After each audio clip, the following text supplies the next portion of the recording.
ఒక పిల్ల పెళ్లి చేసుకుంటే మేనకోడలు పెళ్లి చేసుకుంటే ఎట్లయితే మేనమామ కట్నం పెడతాడో అట్లా 15 లక్షల మందికి ఆడపిల్లలకి నెలకు 1,116 రూపాయలు ఇచ్చి కళ్యాణ లక్ష్మి కింద పెళ్లిళ్ళు చేసిండు. ఆ రోజు ఏమన్నారు కాంగ్రెస్ వాళ్ళు? ఆయన 1,00,000 రూపాయలు ఇస్తుండు, మేమేమిస్తామన్నారు. ఏమిటిది మరి? పడ్డదా వేములాడలు అందరి ఖాతాల తులం బంగారం? మరి ఎత్తారా? అయినా కూడా గుద్దుతారా మళ్ళా కాంగ్రెస్ కోట్లు? ఒకసారి మోసం జరిగితే, ఒకసారి మోసపోతే, మొదటిసారి మోసం చేస్తే మోసం చేసినాం తప్పైతుంది. కానీ రెండోసారి కూడా అవే దొంగ మాటలకు మనం మోసపోతే ఈసారి తప్పు మనదైతుంది. వాళ్ళు మీకు కడుపు మీద కొట్టంగా, వాళ్ళు మీకు ఇస్తానన్నది ఇయ్యకపోగా ఉన్నది కూడా మీకు పారేస్తుంటే అయినా కూడా కాంగ్రెస్ కోటేస్తామంటే అన్యాయం అవుతుందా లేదా, మోసం ఎవరికి జరుగుతుందో మీరు ఆలోచన చేయండి. మా గవర్నమెంట్ పోయింది బీఆర్ఎస్ది, ఇంకా 2 ఏళ్లు గవర్నమెంట్ రాదు. మాకేం మున్సిపాలిటీతోని ఏం కాదు, కానీ మోసపోయేది నష్టం జరిగేది మీకు. మళ్ళా కాంగ్రెస్ కే ఓటేసిండ్రు అనుకో, ఏమనుకుంటాడు రేవంత్ రెడ్డి? ఏమనుకుంటాడంటే నేను నెలకు 2,500 ఇస్తా అని చెప్పిన ఆడోళ్ళందరికీ ఇయ్యలే, 4,000 పెన్షన్ ఇస్తా అని చెప్పిన ముసలోళ్లకు ఇయ్యలే, 15,000 రైతు బంధు ఇస్తా అని చెప్పిన ఇయ్యలే, మగ పిల్లలకు ఆడపిల్లలకు స్కూటీలు ఇస్తా అని చెప్పిన చదువుకునేటోళ్లకు ఇయ్యలే, విద్యా భరోసా కార్డు 5 లక్షలు ఇస్తా అని చెప్పిన ఫీజు రీయింబర్స్మెంట్ కూడా ఇయ్యలే. ఏమి ఇయ్యకపోయినా ఏంలాడోళ్ళు నాకే గుద్దుతుండ్రు, మళ్ళా లాస్ట్కు పోయి 1,000 రూపాయలు ఇస్తే చాలు, వీళ్ళకేం తెలివి ఉన్నది అనుకుంటాడా? అనుకోడా? అందుకే నేను ఒకటే చెప్తున్నా మీకు, ఆఖరికి వచ్చి 1,000 రూపాయలు ఇచ్చిరనుకో కాంగ్రెస్ వాళ్ళు బీజేపీ వాళ్ళు బరాబర్ తీసుకోండి, ఏం సిగ్గుపడకుర్రి. కానీ అడుగుర్రి, ఏం అడుగుండ్రి?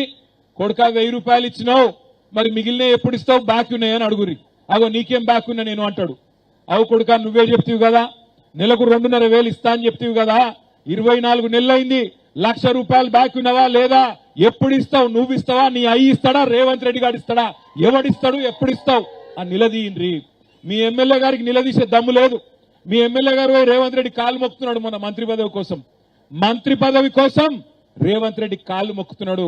మనకు ఆ కర్మ పట్టలేదు.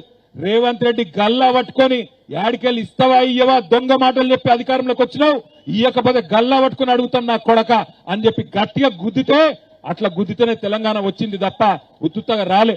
అందుకే కొట్లాడి సాధించుకోవాలి. నెలకు 2,500 రావాలన్నా, ముసలోళ్ళకు 4,000 పెన్షన్ రావాలన్నా కాంగ్రెస్ కు బీజేపీకి వాతలు పెట్టాలి. ఎందుకంటే ఆలోచన చేయండి, కాంగ్రెస్ వాడేమో మోసం చేసిండు, మరి బీజేపీకి 2 సార్లు ఎంపీ గెలిపించారు మీరు. ఏమొచ్చింది మనకు? మన రాజన్న గుడికి రూపాయి వచ్చిందా? ఏం లావాడాలి? ఏదైనా గల్లీకో రూపాయి వచ్చిందా? ఎవరన్నా పేదోళ్లకు రూపాయి వచ్చిందా? బీజేపీ నుంచి 15 లక్షలు ఎత్తా అన్నాడు కదా ఖాతాలో మోడీ గారు, పడ్డా 15 లక్షలు? గరీబోళ్ళందరికీ 15 లక్షలు ఎత్తా అన్నాడు. ఇక మనమేమో దేవుని పేరు చెప్పంగానే అక్షింతలు పంపంగానే ఆయనతో గుద్దితిమి, అక్షింతలు అని గుద్దించుకున్నారా, ఆయనతో కథం అయిపోయింది. ఇప్పుడు అందుకే నేను అంటున్న ఆలోచన చేయుండ్రి, అక్షింతలకు మోసపోకుండ్రి, దొంగ మాటలకు మోసపోకుండ్రి.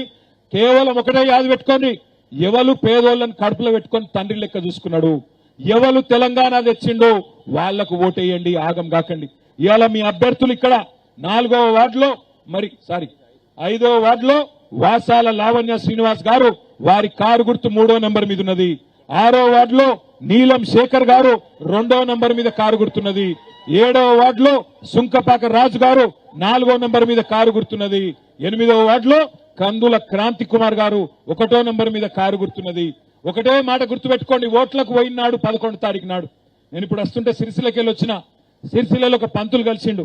ఆయన ఒక మాట చెప్పమన్నాడు ఎమ్లాడోళ్ళందరికీ తిప్పాపురంలా. ఏమిటి దొరికేనా?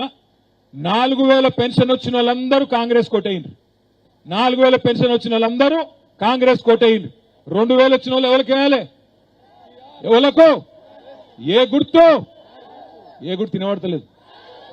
తులం బంగారం వచ్చిన వాళ్ళందరూ కాంగ్రెస్ కోటేయండి. 1,00,000 రూపాయలు వచ్చిన వాళ్ళు కళ్యాణ లక్ష్మిలో ఎవరు కోటేయాలి? ఎవలకు? 10,000 రూపాయలు రైతు బంధు వచ్చిన వాళ్ళంతా ఎవరు కోటేయాలి? 15,000 వచ్చిన వాళ్ళు చేయి గుర్తుకే, ఏం పర్వాలేదు. ఇక బీజేపీ వాళ్ళు, బీజేపీ కోటేయాలనుకుంటే వాళ్ళు ఒకటే యాది పెట్టుకోండి, పంతులు గారు చెప్పిండు, నేను చెప్తలేను. 15 లక్షలు ఖాతాలు వేసిండు అనుకున్న వాళ్ళందరూ భారతీయ జనతా పార్టీ కోటేయండి. కానీ 10,000 రూపాయలు రైతు బంధు ఖాతాల్లో వేయించుకున్న వాళ్ళు ఏ గుర్తు కొట్టేయాలి? గట్లా ఆలోచన చేయరు తప్ప ఆగం కాకుండ్రి. ఏం లాడలా, మిమ్మల్ని గోల్మాల్ చేసేందుకు వస్తారు. ఆఖరికి కులం అంటారు, మతం అంటారు, అమ్మా అంటారు, అయ్యా అంటారు, అక్క అంటారు, చెల్లె అంటారు, వదినే అంటారు, కులం వరుసలు కలుపుతారు.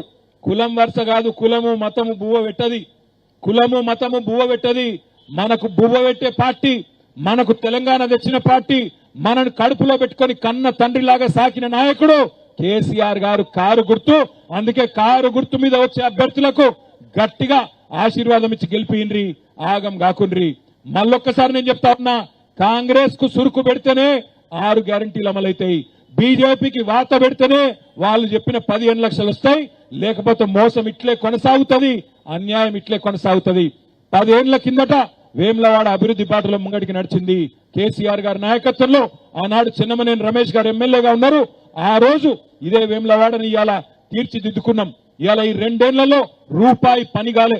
మీ ఎమ్మెల్యే గారికి పదవి వచ్చింది తప్ప ప్రజలకేమీ జరగలేదు, ప్రజలకేమీ ఊరగలేదు. ఇది వాస్తవం.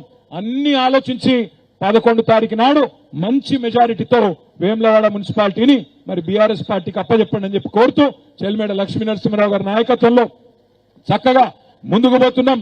గెలిపించుకోండి, మున్సిపాలిటీ మా చేతుల్లో పెట్టండి. 2 ఏళ్లలో మీ దీవెనలతో మళ్ళా కేసీఆర్ గారు ముఖ్యమంత్రి అవుతారు. మున్సిపాలిటీని కూడా అభివృద్ధి బాటలో ముందుకు తీసుకొని పోదామని చెప్పి తెలియజేసుకుంటూ, ఏ గుర్తు మనది? ఒకసారి కారు కోటేశ్వరులు అందరు పిడికిలు అవుతారు. పిడికిలి గట్టిగా అక్కడ కూర్చున్న మామూలు కాదా? మళ్ళా మోసపోతారా? కారు గుర్తుకే. అక్కడ రైతు బంధు పడదా మీకు? రైతు బంధు వద్దా? కనీసం యూరియా అన్న చక్కగా వస్తుందా? గాడ ఎన్నుకున్నారు అన్నలు మీకు కూడా కదా. మీ పరిస్థితి చేయలేవడరు గట్టిగా. చేయంటే మొండి చేయి కాదు, చాలా డేంజర్. పిడికిలి. జై తెలంగాణ.